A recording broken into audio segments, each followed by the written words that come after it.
So Flipkart కి first of all నేను చేస్తున్న విజ్ఞప్తి ఏంటంటే, మీరు మీ హెల్ప్ లైన్ చేసినప్పుడు తెలుగు లాంగ్వేజ్ కూడా ప్రొవైడ్ చేయండి. తెలుగు లాంగ్వేజ్ లో కూడా మాట్లాడడానికి వీలు కల్పించండి. అండ్ అదే విధంగా మీకు ఒక కస్టమర్ కాల్ చేసి కంప్లైంట్ రిజిస్టర్ చేసినప్పుడు మీరు వెంటనే వాళ్ళకి సర్వీసు ఒక 1 వీక్ ఆర్ 10 days లోపు వాళ్ళ సర్వీస్ వాళ్ళ ప్రాబ్లం క్లియర్ అయ్యేటట్టు చూడండి. అండ్ అదే విధంగా బ్రాండ్ రియల్మీ బ్రాండ్ ఎలా చేతులు దులిపేసుకుందో ఆ విధంగా వేరే బ్రాండ్స్ అయితే చేయకండి. సో హాయ్ ఫ్రెండ్స్, అందరికీ నమస్తే, welcome to my channel. Friends, ఈ రోజు ఈ వీడియోలో టాపిక్ వచ్చేసి ఫ్లిప్కార్ట్ లో 5 నెలల ముందు నేను రియల్మీ టెక్ లైఫ్ కి సంబంధించిన 43 inches 4K అల్ట్రా హెచ్డి టీవీని పర్చేస్ చేయడం జరిగింది. అది కొన్నాక ఒక వారం తర్వాత నేను ఒక రివ్యూ వీడియో కూడా మన ఛానల్లో అప్లోడ్ చేశాను. దాన్ని దాదాపు 5,000 మంది అయితే చూశారు ఫ్రెండ్స్. సో 5,000 మంది చూశారు. తర్వాత నాకు 15 రోజులు వాడిన తర్వాత ఒక ప్రాబ్లం అయితే వచ్చింది నాకు టీవీ. అప్పటి నుంచి కూడా నన్ను ఫ్లిప్కార్ట్ కానీ, ఫ్లిప్కార్ట్ కి సర్వీస్ ప్రొవైడ్ చేసే జీవ్స్ ప్రొవైడర్ టెక్నీషియన్ కానీ, అండ్ అదేవిధంగా రియల్మీ బ్రాండ్, ఈ 3 కలిసి నన్ను 5 నెలలు ఒక ఆట అయితే ఆడుకున్నాయి ఫ్రెండ్స్. అది ఎలా జరిగింది, ఏం ప్రాబ్లం వచ్చింది, సో మొత్తానికి నేను ఆ ప్రాబ్లం ఎలా రిసాల్వ్ చేసుకున్నాను అన్ని కూడా మీకు ఈ వీడియోలో క్లియర్ గా ఎక్స్ప్లెయిన్ చేస్తాను. సో ఎందుకు ఈ వీడియో చేస్తున్నానంటే, సో తొందరలో మనకి big billion day sales start అవబోతున్నాయి, అంటే దసరా సేల్స్ అనమాట. సో దాంట్లో మీరు ఏది పడితే అది తక్కువ రేట్కి వస్తుందని కొనేయకండి. సో ఒకసారి మీరు అన్ని కూడా క్లియర్ గా చెక్ చేసుకొని సర్వీస్ ఎలా ఉంది అవన్నీ చూసుకొని మంచి బ్రాండెడ్ ఐటమ్ గా తీసుకోవాలనే ఉద్దేశంతో వీడియో చేస్తున్నాను.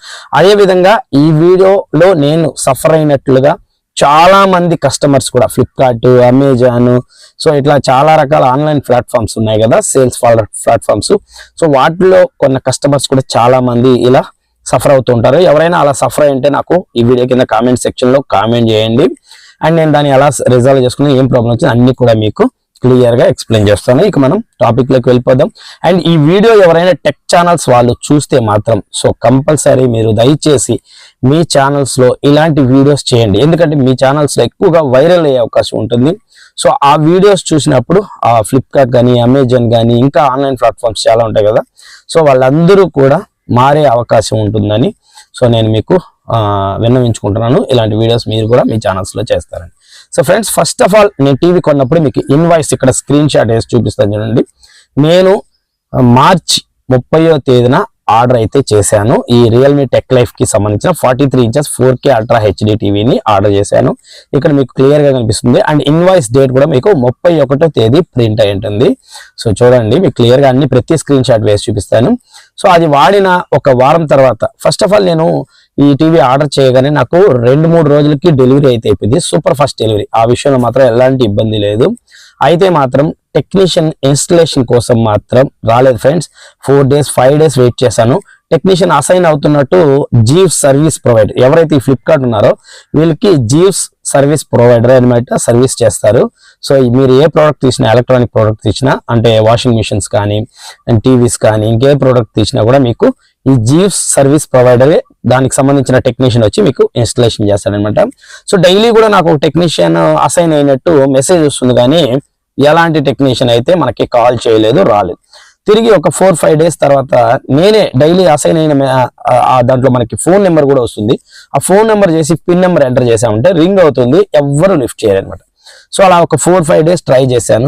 5 days తర్వాత ఒక టెక్నీషియన్ నెంబర్ వచ్చింది. అదే విధంగా దానికి కాల్ చేస్తే ఆ టెక్నీషియన్ లిఫ్ట్ చేయడం జరిగింది. లిఫ్ట్ చేసి నాకు వచ్చి ఆ రోజు టీవీ ఇన్స్టలేషన్ చేసి వెళ్ళిపోయాడు. సో అక్కడికి బాగానే ఉంది. ఒక 1 week నేను యూజ్ చేశాను. చాలా అయితే చాలా బాగుంది ఫ్రెండ్స్. టీవీ అయితే నన్ను అయితే చాలా ఇంప్రెస్ చేసింది. నేను 18,000కే కొన్నాను కదా, సో ఫుల్లీ సాటిస్ఫైడ్ అయ్యాను నేను, చాలా బాగుందని. అండ్ సౌండ్ కానీ, పిక్చర్ క్వాలిటీ కానీ అన్ని బాగున్నాయి. సో చాలా బాగుందని చెప్పి మీకు 1 week తర్వాత ఒక రివ్యూ వీడియో కూడా నేను చేసి పోస్ట్ చేయడం జరిగింది మన ఛానల్. చాలా మంది చూశారు, చాలా మంది అడిగారు, కొనొచ్చా అని అడిగారు. నేను కొనొచ్చు అని చెప్పాను. ఎందుకంటే నేను ఇది వరకటి కూడా నేను రియల్మీ టెక్ లైఫ్ కి సంబంధించిన నేను రియల్మీ వాళ్ళ 32 inches టీవీస్ చాలా పర్చేస్ చేయడం జరిగింది. మా ఫ్రెండ్స్ కి పర్చేస్ చేయించాను, చాలా బాగా రన్ అయ్యాయి. అండ్ అదే విధంగా రియల్మీకి బ్రాండ్ కి సంబంధించిన ఫోన్స్ కూడా యూస్ చేసాం చాలా సార్లు, చాలా బాగా లైఫ్ వచ్చాయి అనమాట. సో ఆ నమ్మకంతో నేను ఆ బ్రాండ్ మీద నమ్మకంతో నేను రియల్మీ టీవీని పర్చేస్ చేయడం జరిగింది. తర్వాత నేను 15 రోజులు దాటిన తర్వాత ఒక సాఫ్ట్వేర్ అప్డేట్ అయితే వచ్చింది ఫ్రెండ్స్. అది కూడా మీకు ఇక్కడ స్క్రీన్ షాట్ వేస్తాను చూడండి డిస్ప్లే పైన. ఇలా ఒక సాఫ్ట్వేర్ అప్డేట్ అయితే వచ్చింది. సో ఆ అప్డేట్ అయితే నేను పెట్టడం జరిగింది. ఆ అప్డేట్ చేసిన తర్వాత టీవీ యాజ్ ఇట్ ఈజ్ గా రీస్టార్ట్ అయింది అనమాట. మనం ఫోన్ ఎలా సాఫ్ట్వేర్ అప్డేట్ అయితే రీస్టార్ట్ అవుతుందో అలా రీస్టార్ట్ అయింది. రీస్టార్ట్ అయిన తర్వాత టీవీ ఆన్ అయింది. ఒక 1 అవర్ వరకు యూస్ చేశాను, ఎలాంటి ప్రాబ్లం లేదు, చాలా బాగుంది. సో 1 అవర్ తర్వాత నేను టీవీ అనేది స్విచ్ ఆఫ్ చేసేసి వేరే పనిగా వెళ్ళిపోయాను. సో వెళ్ళిపోయిన తర్వాత ఒక 3-4 అవర్స్ తర్వాత మళ్ళీ టీవీని ఆన్ చేయడం జరిగింది. సో టీవీని ఆన్ చేసిన వెంటనే ఇక్కడ చూడండి, మీకు డిస్ప్లే పైన చూపిస్తాను. టీవీలో లైన్స్ వచ్చేసాయి అనమాట. ఇలా చూశారు కదా. So vertical lines, horizontal lines రెండు కూడా వచ్చాయి టీవీలో. సో ఈ లైన్స్ వచ్చిన తర్వాత నేను April 18th అనమాట, April 18th Flipkart help line కి, మనకి ఏదైతే ఆ టీవీకి ఒక సర్వీస్ బుక్ అనేది ప్రొవైడ్ చేస్తుంటారో దానిపైన ఫ్లిప్కార్ట్ కి సంబంధించిన హెల్ప్ లైన్ నెంబర్స్ 2 ఉంటాయి అనమాట. వాళ్ళ మెయిల్ ఐడి కూడా ఉంటుంది. సో వాళ్ళకి నేను కాల్ చేశాను. కాల్ చేస్తే ఫస్ట్ ఆఫ్ ఆల్ దాంట్లో languages only Hindi and English మాత్రమే ఉన్నాయి. సో హిందీ, ఇంగ్లీషు అనేది ప్రొవైడ్ చేసి తెలుగు లాంగ్వేజ్ ప్రొవైడ్ చేయకుండా ఉండడం చాలా చాలా దురదృష్టకరం ఫ్రెండ్స్. ఎందుకంటే వీళ్ళు సేల్స్ చేస్తున్నప్పుడు ఏంటంటే, సో ఓన్లీ హిందీ వాళ్ళు, ఇంగ్లీష్ వాళ్ళే కొనరు కదా, దీంట్లో తెలుగు వాళ్ళు కూడా కొంటూ ఉంటారు కదా. సో అట్లీస్ట్ వీళ్ళు తెలుగు రాష్ట్రాల్లో అన్న ఇలా సేల్ చేస్తున్నప్పుడు కనీసం వాళ్ళకి తెలుగు లాంగ్వేజ్ ప్రొవైడ్ చేయాలన్న కనీసం వాళ్ళకి ఆ యొక్క సెన్స్ కూడా లేనట్టు ఉంది. సో దయచేసి నా రిక్వెస్ట్ ఏంటంటే, ఈ ఫ్లిప్కార్ట్ కానీ, అమెజాన్ కానీ, ఇంకా మిగిలిన ఏవైనా ఆన్లైన్ సేల్స్ ప్లాట్ఫామ్స్ ఉన్న ప్రతి ఒక్క యాప్ కూడా వాళ్ళ కస్టమర్ కేర్ కి కాల్ చేసినప్పుడు దయచేసి తెలుగు లాంగ్వేజ్ ను కూడా ప్రొవైడ్ చేయండి. ఎందుకంటే మీ TVs only English and Hindi వాళ్ళు మాత్రం కొనరు, తెలుగు వాళ్ళు కూడా కొంటారు. సో ఎప్పుడైనా ఏదైనా ప్రాబ్లం వచ్చినప్పుడు మీకు కంప్లీట్ చేయాలన్నప్పుడు వాళ్ళు లాంగ్వేజ్ తెలియక ఎంత సఫర్ అవుతారు, ఎంత డబ్బులు లాస్ చేసుకుంటారో అది దయచేసి ఆలోచించండి. సో చాలా మంది టెక్ ఛానల్స్ వాళ్ళకి కూడా నేను విన్నవించుకుంటున్న విన్నపం ఏంటంటే, మీరు ఇలాంటి వీడియోస్ చేసేటప్పుడు ఖచ్చితంగా వాళ్ళకి తెలుగు లాంగ్వేజ్ కస్టమర్ కేర్తో మాట్లాడేటప్పుడు తెలుగు లాంగ్వేజ్ ప్రొవైడ్ చేయమని చెప్పి, సో కనీసం సజెషన్స్ అన్నా ఇవ్వండి. సో అవన్నీ చూసి వాళ్ళు తెలుగు లాంగ్వేజ్ ఇస్తారని నేను అనుకుంటున్నాను. సో ఓకే, నాకంటే ఏదో సంథింగ్ కొద్దిగా ఇంగ్లీషు, కొద్దిగా హిందీ అర్థమవుతాయి. సో నేను కూడా కొద్దిగా తెలిసినట్టుగా మాట్లాడగలుగుతాను కాబట్టి సో నేను వాళ్ళని మేనేజ్ చేసుకోగలిగాను. అప్పటికి నాకు వాళ్ళు మాట్లాడే చాలా మాటలు అయితే నాకు అర్థం కావట్లేదు, అయినా కూడా నేను ఎలాగోలాగా మేనేజ్ చేసుకొని వాళ్ళకి కాల్ చేసి కంప్లైంట్ చేయడం జరిగింది. 18th April first complaint register చేశాను. నాకు టీవీ ఇలా ప్రాబ్లం అయిందండి, నేను కొన్ని 15 days అయింది అండ్ నాకు ఒక సాఫ్ట్వేర్ అప్డేట్ వచ్చింది. అప్డేట్ చేసిన తర్వాత టీవీ ఒక 1 hour వరకు బాగానే రన్ అయింది. తర్వాత నేను స్విచ్ ఆఫ్ చేసేసాను. తర్వాత నేను ఒక 3-4 hours తర్వాత మళ్ళీ స్విచ్ ఆన్ చేసినప్పుడు నాకు ఇలా లైన్స్ వచ్చేసాయి డిస్ప్లే పైన అని చెప్పి కంప్లైంట్ చేశాను. వాళ్ళు కంప్లైంట్ తీసుకున్నారు అండ్ మీకు టెక్నీషియన్ వస్తారండి, చెక్ చేస్తారు, చెక్ చేసి మీకు ప్రాబ్లం అనేది సాల్వ్ చేశారని చెప్పడం జరిగింది. సరే ఓకే, నేను చూశాను. వీళ్ళు కంప్లైంట్ తీసుకున్నాక ఒక 2 days తర్వాత నాకు టెక్నీషియన్ అనేది అసైన్ అయినట్టు మెసేజ్ వచ్చింది అనమాట. సో మెసేజ్ వచ్చింది, ఆ మెసేజ్ లో నాకు ఆ కేసుకి సంబంధించిన ఐడి కూడా వచ్చింది. సో అదే విధంగా టెక్నీషియన్ కి సంబంధించిన ఒక ఈకార్ట్ వాళ్ళ నెంబర్ కూడా వచ్చింది అనమాట. ఫ్లిప్కార్ట్ కి సంబంధించిన నెంబర్ ఒకటి వచ్చింది, దానికి ఒక పిన్ నెంబర్ కూడా వస్తుంది. సో ఆ నెంబర్ కి నేను కాల్ చేసి మధ్యాహ్నం వరకు చూశాను, ఎటువంటి టెక్నీషియన్ రాలేదు. తర్వాత నేను ఆ నెంబర్ కాల్ చేసి పిన్ నెంబర్ ఎంటర్ చేశాను. సో పిన్ నెంబర్ ఎంటర్ చేస్తే రింగ్ అవుతూనే ఉంది కానీ ఎవ్వరు కూడా లిఫ్ట్ చేయలేదు. ఒక్కొక్కసారి ఏమవుతుందంటే బిజీ అని వస్తుంది, ఇంకొకసారి ఏంటంటే స్విచ్ ఆఫ్ అని వస్తుంది అనమాట. సో ఇలా నాకు జరుగుతూనే ఉంది. నాకు ఒక్కొక్క రోజు ఒక్కొక్క టెక్నీషియన్ అసైన్ అవుతూనే ఉన్నారు. ఎక్కడి నుంచి, జీవ్స్ సర్వీస్ ప్రొవైడర్ నుంచి నాకు టెక్నీషియన్ అనేది అసైన్ అవుతున్నారు. ఒక్కొక్క రోజు ఒక్కొక్కరి పేరు వస్తుంది, నెంబర్ మాత్రం అదే వస్తుంది, పిన్ నెంబరు డిఫరెంట్ గా వస్తుంది. వాటిని ఎంటర్ చేస్తే ఏంటంటే ఇలానే వస్తుంది అనమాట. ఇలా నాకు ఒక వారం గడిచింది, 10 రోజులు గడిచింది, 15 రోజులు గడిచింది, నెల కూడా గడిచిపోయింది. సో ఈ నెలలో నేను చాలా సార్లు ఆ ఫ్లిప్కార్ట్ హెల్ప్ లైన్కి మళ్ళీ కాల్ చేసి వాళ్ళతో మాట్లాడుతుంటే వాళ్ళు ఏంటంటే, మళ్ళీ మీ కేసుని ఎస్కలేట్ చేస్తున్నాము, మీ కంప్లైంట్ రేజ్ చేస్తున్నాము అని చెప్తూనే ఉన్నారు. 48 hours వెయిట్ చేయండి, ఇదే డైలాగు వాళ్ళు చెప్తూనే ఉన్నారు. సో నేను కూడా వాళ్ళతో అలానే మాట్లాడుతున్నాను, ఎలాంటి టెక్నీషియన్ రాలేదనమాట. తర్వాత నాకు ఒక టెక్నీషియన్ అనేది అసైన్ అయ్యాడు. ఆ టెక్నీషియన్ కి అదే నెంబర్ కి నేను కాల్ చేసి పిన్ నెంబర్ ఎంటర్ చేస్తే సో తను లిఫ్ట్ చేయడం జరిగింది. తన పేరు అయితే నేను ఇక్కడ చెప్పదలుచుకోవడం లేదు, ఎందుకంటే ఆ టెక్నీషియన్ కూడా నన్ను చాలా సార్లు ఫ్రాడ్ చేశాడు. అది కూడా మీకు నేను క్లియర్ గా చెప్తాను. సో టెక్నీషియన్ లిఫ్ట్ చేశాడు, ఎక్కడ మీ అడ్రస్ ఏందని కనుక్కున్నాడు. నేను వాళ్ళ వాట్సాప్ నెంబర్ కి లొకేషన్ షేర్ చేశాను. తర్వాత ఆ టెక్నీషియన్ మా ఇంటికి రావడం జరిగింది. ఆ టీవీని బ్యాక్ ప్యానల్ తీసి చూసి సో అంతా చెక్ చేశాడు. చెక్ చేసి ఇది మీకు ప్రాబ్లం అయితే సాల్వ్ అవ్వదు, ఇది మొత్తం ఖరాబ్ అయింది, సో మీకు రీప్లేస్మెంట్ పెడతాను, మీకు రీప్లేస్మెంట్ కానీ లేదా రీఫండ్ కానీ ఏదో ఒకటి వస్తుంది, మీకు కంపెనీ నుంచి కాల్ వస్తుంది, ఆ కాల్ వచ్చిన తర్వాత మీరు వాళ్ళతో మాట్లాడండి అని చెప్పేసి తను వెళ్ళిపోవడం జరిగింది. సో తను వెళ్ళిపోయిన తర్వాత మళ్ళీ 2 రోజులు చూశాను, 3 రోజులు చూశాను, మళ్ళీ వారం చూశాను, 10 రోజులు చూశాను, ఏ కాల్ నాకు రాలేదు. మళ్ళీ నేను హెల్ప్ లైన్ చేశాను, మళ్ళీ కంప్లైంట్ రిజిస్టర్ తీసుకున్నారు, మళ్ళీ నా కేసుని ఎస్కలేట్ చేశారు. సేమ్ డైలాగ్ చెప్తారనమాట, వాళ్ళు ఎప్పుడు చేసినా అదే డైలాగ్ చెప్తారు. సో మళ్ళీ నాకు టెక్నీషియన్స్ అసైన్ అవుతూనే ఉన్నారు. అసైన్ అయ్యి మళ్ళీ నాకు ఎవడైతే ఫస్ట్ వచ్చాడో టెక్నీషియన్, అదే టెక్నీషియన్ మళ్ళీ వచ్చాడు అనమాట. మళ్ళీ తను ఒక 15 రోజుల తర్వాత మళ్ళీ వచ్చాడు, మళ్ళీ వచ్చి చెక్ చేశాడు.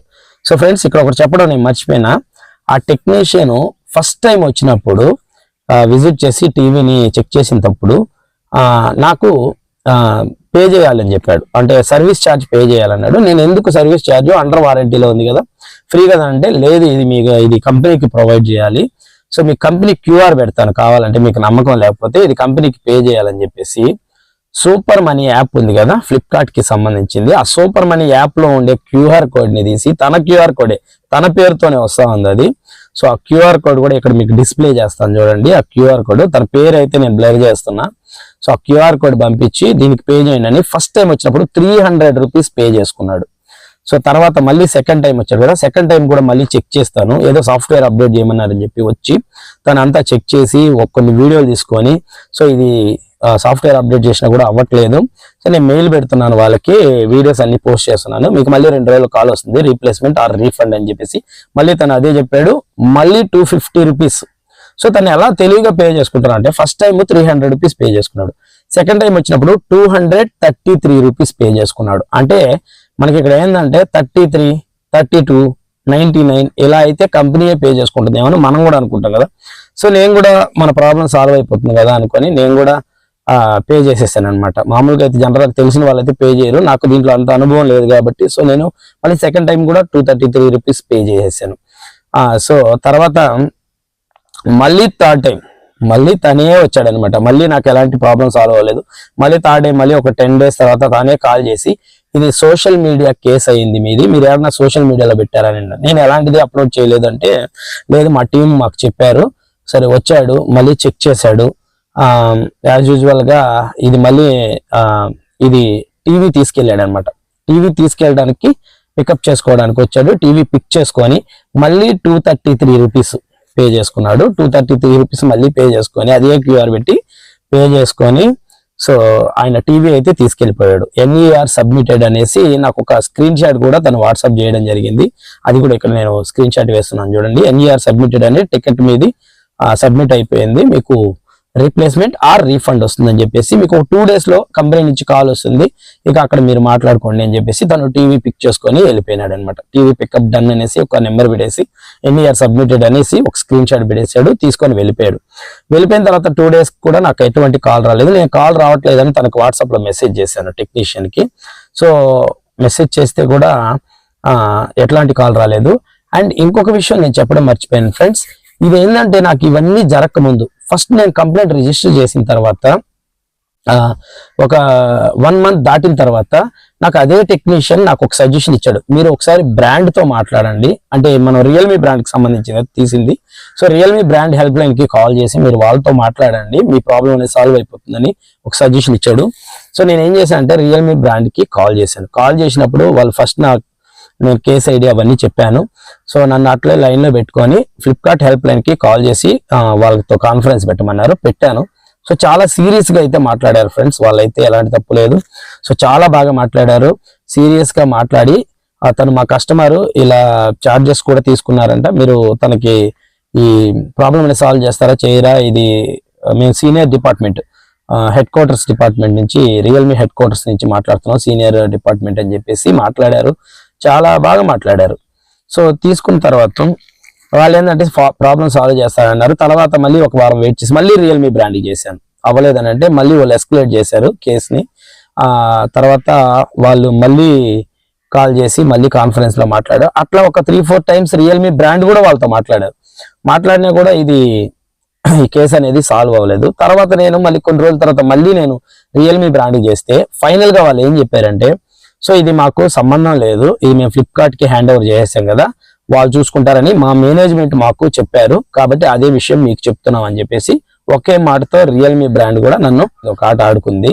సో మనం ఒక బ్రాండ్ ఎందుకు నమ్మి కొనుక్కుంటాం ఫ్రెండ్స్? ఆ బ్రాండ్ మీద ఒక నమ్మకంతో కొనుక్కుంటాం.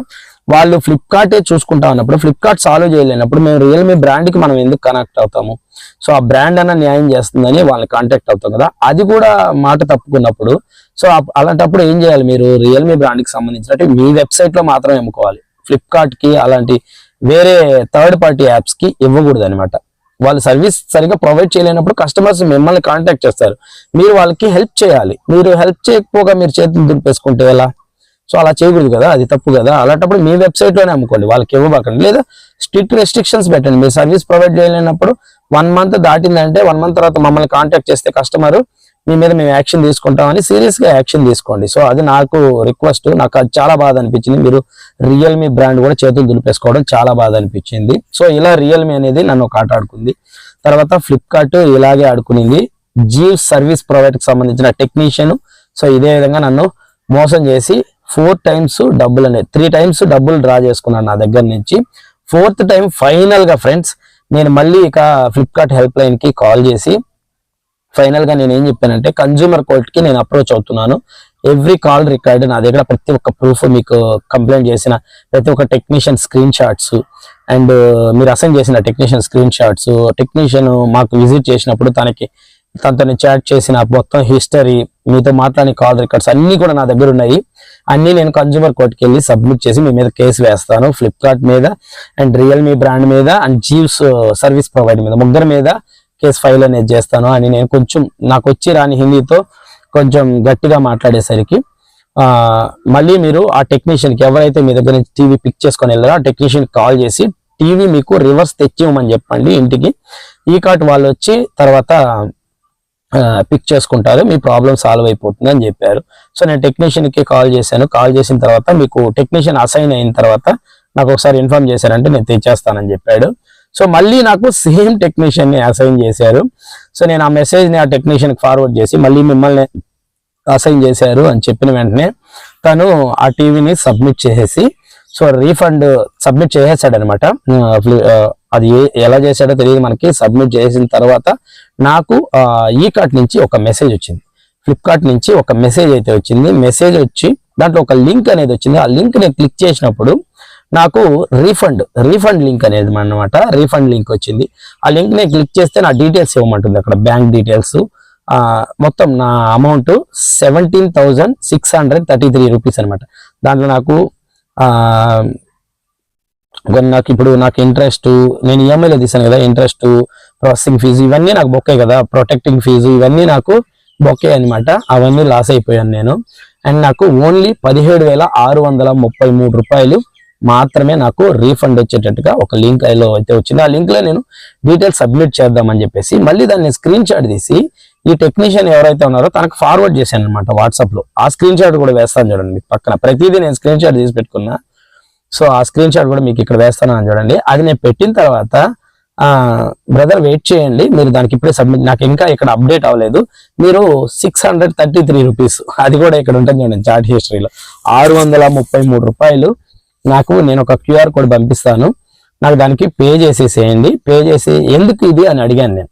ఎందుకు ఇది, ఆల్రెడీ మీరు పే చేసుకున్నారు కదా టీవీ పిక్ చేసుకొని పోయేటప్పుడు అని అడిగితే, ఇది పికప్ ఛార్జ్ కంపెనీకి పే చేయాలి, ఇది మీకు రిటర్న్ వస్తుంది కంపెనీ నుంచి, మీరేమి వర్రీ అవ్వకండి అని చెప్పి అది కూడా పెట్టారు చూడండి. చాట్ హిస్టరీలో క్లియర్ గా కనిపిస్తుంది మీకు ఆ స్క్రీన్ షాట్ లో. ప్రతి స్క్రీన్ షాట్ నేను వేస్తున్నాను. ఆ టెక్నీషియన్ పేరు అయితే నేను చెప్పను, ఎందుకంటే ఒకరి లైఫ్ స్పాయిల్ చేయడం నాకు కూడా ఇష్టం లేదు, దాన్ని బయట పెట్టడం. కానీ ఇది చూసైనా ఇంకా నుంచి వచ్చే టెక్నీషియన్స్ ఇలాంటి ఫ్రాడ్ చేయకుండా చూసుకుంటారనే ఉద్దేశంతో ఈ వీడియో చేస్తున్నాను, ఇంక వేరే ఉద్దేశం అయితే కాదు.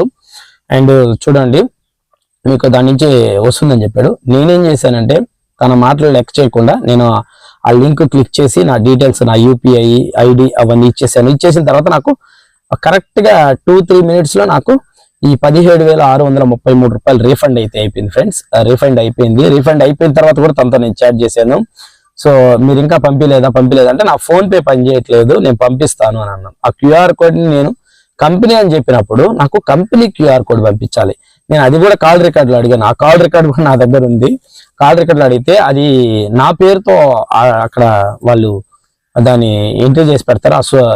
అది ఆ క్యూఆర్ కోడ్ నేను కంపెనీది కాదు కదా, మీ పేరు చూపిస్తా ఉంది అని అంటే, నేను టెక్నీషియన్ కాబట్టి నా పేరే చూపిస్తుంది, మీరు సబ్మిట్ చేయండి ఏం పర్లేదు, సబ్మిట్ చేసి ఆ ట్రాన్సాక్షన్ ఐడి పెట్టండి నాకు, లాస్ట్ 5 digits, దాన్ని నేను సబ్మిట్ చేస్తేనే నాకు ఇక్కడ అప్డేట్ అవుతుంది, మీకు మనీ వస్తుంది అని చెప్పాడు.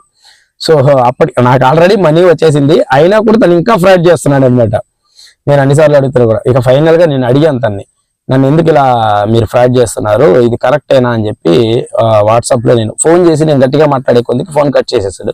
నేను మళ్ళీ తర్వాత చాటింగ్ చేశాను. చాటింగ్ చేసింది మొత్తం చూడండి, మొత్తం డిలీట్ చేశాడు సార్ తను. అంటే 2 days చాట్ హిస్టరీ డిలీట్ చేయొచ్చు కదా తన వైపు నుంచి. తను డిలీట్ చేసినా కూడా నేను ప్రతిదీ స్క్రీన్ షాట్, తను డిలీట్ చేయకముందే నేను స్క్రీన్ షాట్ తీసి పెట్టుకునేసాను. సో ఎందుకైనా మనకి యూజ్ అవుతుందని. సో తను డిలీట్ చేసేసాడు మొత్తం. తను ఏ తప్పు చేయకపోయింటే ఎందుకు డిలీట్ చేస్తాడు? సో ఫైనల్ గా నేను 633 rupees అయితే నేను పే చేయలేదు.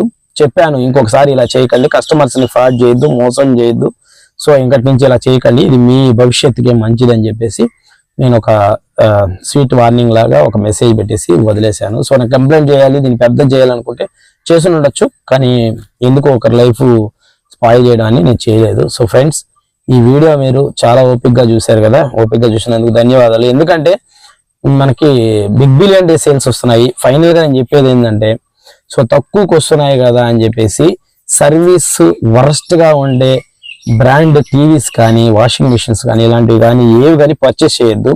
సో ఫ్లిప్కార్ట్ కి ఫస్ట్ ఆఫ్ ఆల్ నేను చేస్తున్న విజ్ఞప్తి ఏంటంటే, మీరు మీ హెల్ప్ లైన్ చేసినప్పుడు తెలుగు లాంగ్వేజ్ కూడా ప్రొవైడ్ చేయండి. తెలుగు లాంగ్వేజ్ లో కూడా మాట్లాడడానికి వీలు కల్పించండి. అండ్ అదే విధంగా మీకు ఒక కస్టమర్ కాల్ చేసి కంప్లైంట్ రిజిస్టర్ చేసినప్పుడు మీరు వెంటనే వాళ్ళకి సర్వీస్ ఒక 1 week or 10 days లోపు వాళ్ళ ప్రాబ్లం క్లియర్ అయ్యేటట్టు చూడండి. అండ్ ఫ్లిప్కార్ట్ నమ్మి జీవ్ సర్వీస్ ప్రొవైడర్ కి ఇస్తుంది కదా, ఆ జీవ్ సర్వీస్ ప్రొవైడర్స్ కూడా మీరు పర్ఫెక్ట్ గా మీ పని మీరు చేయండి. మీకు చెప్తున్న విజ్ఞప్తి కూడా ఇదే, మీ పని మీరు చేయండి. సో పర్టికులర్ గా ఒక టెక్నీషియన్ ని అసైన్ చేసినప్పుడు ఆ టెక్నీషియన్ ఆ రోజు కంపల్సరీ వచ్చి, ఆ రోజు కాకపోయినా ఇంకో రోజు అయినా వచ్చి ఆ ప్రాబ్లం సాల్వ్ చేయగలిగేలాగా మీరు మీ కాడ టెక్నీషియన్స్ ని ట్రైన్ చేసి పెట్టుకోండి. అండ్ ఎక్కువ టెక్నీషియన్ ని రిక్రూట్ చేసి పెట్టుకోండి.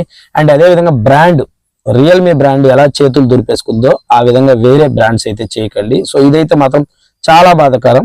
నేను ఎందుకంటే రియల్మీ టీవీ నేను రివ్యూ చేసినప్పుడు కూడా రియల్మీ గురించి చాలా బాగా చెప్పాను. ఎందుకంటే నేను గతంలో రియల్మీ ఫోన్స్ కూడా యూజ్ చేశాను, నాకు చాలా బాగా లైఫ్ వచ్చాయి. సో మీరు మీ బ్రాండ్ నమ్మి ఒక కస్టమర్ ఎక్కడైనా పర్చేస్ చేయొచ్చు తను. సో థర్డ్ పార్టీ యాప్స్ లో పర్చేస్ చేయొచ్చు, సో బయట మీకు ఆఫ్లైన్ లో పర్చేస్ చేయొచ్చు. వాళ్ళు సర్వీస్ కే రెస్పాండ్ కానప్పుడు సో మిమ్మల్ని ఎందుకు కాంటాక్ట్ చేస్తారు? మీరు రెస్పాండ్ అయ్యి వాళ్ళ ప్రాబ్లమ్ సాల్వ్ చేస్తారనే కదా. సో అలా చేయలేనప్పుడు మీ బ్రాండ్ ఎందుకు, మూసేసుకోండి. సో అలాంటప్పుడు మీ బ్రాండ్ అవసరం లేదు కదా, మూసేసుకోండి. లేదు, మీ వెబ్సైట్ లో మాత్రమే మీ బ్రాండ్ కి సంబంధించిన అన్ని ప్రొడక్ట్స్ సేల్ చేసుకోండి. సో కాబట్టి ఇంకోసారి ఇలాంటి తప్పు చేయకండి. సో ఈ ముగ్గురికి కూడా నేను చేసిన విజ్ఞప్తి ఇదే. అలాగే టెక్ ఛానల్స్ ఎవరైనా ఈ వీడియోని చూస్తే మాత్రం ఖచ్చితంగా దీనికి సంబంధించి మీరు కూడా వీడియోస్ చేయండి. సో దాన్ని చూసైనా వాళ్ళు మారుతారేమో. అండ్ ఇక ఫైనల్ గా నేను ప్రతి ఒక్కరికి చెప్పేది ఏంటంటే, మంచి బ్రాండ్ గా సర్వీస్ బాగుండేటివి, లైక్ మోటరోలా, అండ్ ఇంకోటి ఏంటంటే శాంసంగ్, ఎల్జీ, సోనీ, సో ఇలాంటివి, ఐఎఫ్బి, ఇలాంటి బోష్, ఇలాంటి బాగా సర్వీస్ చాలా క్విక్ గా రెస్పాండ్ అయ్యి సర్వీస్ నీట్ గా ప్రొవైడ్ చేసే ఆ బ్రాండ్ కి సంబంధించినవి మాత్రమే పర్చేస్ చేసుకోండి. అనవసరంగా తక్కువకి వస్తున్నాయని ఏది పడితే అది అయితే కొనకండి ఫ్రెండ్స్. ఇదే నేను చేసే విజ్ఞప్తి. సో ఇంతసేపు ఓపిక్గా మీరు ఈ వీడియో చేసి సపోర్ట్ చేసినందుకు నా ధన్యవాదాలు. అండ్ మీరు ఎవరైనా కూడా ఇలాంటి ప్రాబ్లమ్స్ ఫేస్ చేస్తుంటే సో కన్ఫామ్ గా మీరు వీడియో కింద కామెంట్ సెక్షన్ లో తెలియజేయండి. సో ఓకే ఫ్రెండ్స్, ఈ వీడియో ఇంతే. ఇంకొక వీడియోతో మళ్ళీ కలుసుకుందాం. ఉంటానండి. బాయ్ బాయ్ అండ్ జై హింద్.